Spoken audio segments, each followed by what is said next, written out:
Chama cha Demokrasia na Maendeleo Chadema kimeliomba jeshi la polisi kumfungua pingu msaidizi wa mwenyekiti wa chama hicho David Jumbe anayedaiwa kutekwa na watu waliojitambulisha kuwa ni askari polisi.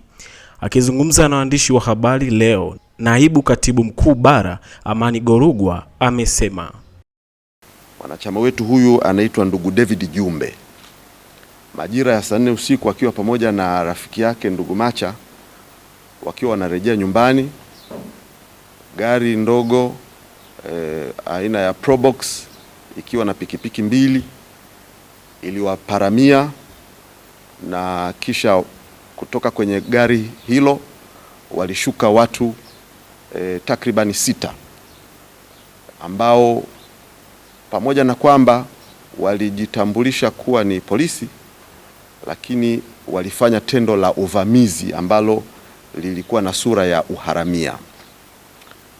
Na katika purukushani ile, baada ya kuwa wamelivamia gari alilokuwepo ndugu Jumbe pamoja na mwenzake Macha, waliweza kumchukua na kuondoka na ndugu Jumbe, wakakimbia naye na kuelekea maeneo ya Mbweni, na hadi gari hilo ambalo waliondoka nalo likawa limeingia eneo la Mbweni usalama.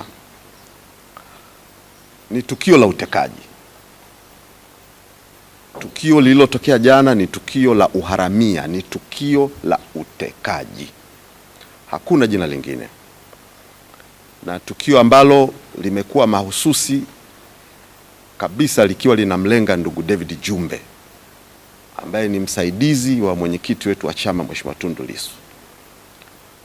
Fununu na tetesi kuhusiana na ndugu Jumbe kuwindwa na kufuatwa zimekuwepo kwa muda mrefu. Watu mbalimbali, wengine wakijitambulisha kuwa ni askari polisi, wengine bila utambulisho, wamekuwa wakienda pale nyumbani na kuweka matishio hayo, au wakati mwingine kusema tunamhitaji ndugu Jumbe.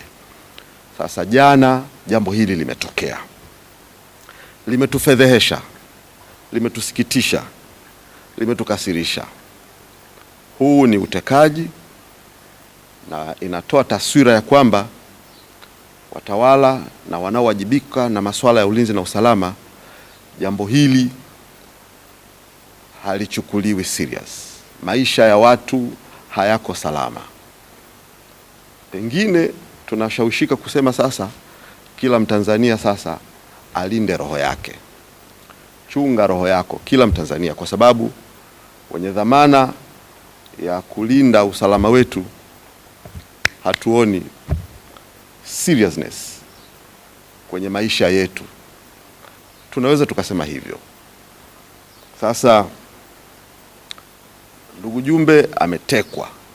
Kaimu kamanda wa polisi kanda maalum wa Dar es Salaam CACP Faustine Mafwele amesema jeshi la polisi linaendelea na uchunguzi kuhusu tukio la David Joseph Mganja maarufu Jumbe, ambaye taarifa zake za kukamatwa na watu wasiojulikana zilianza kusambaa mitandaoni tangu siku wa Mei 20, 2026. Hii ni Msomi News.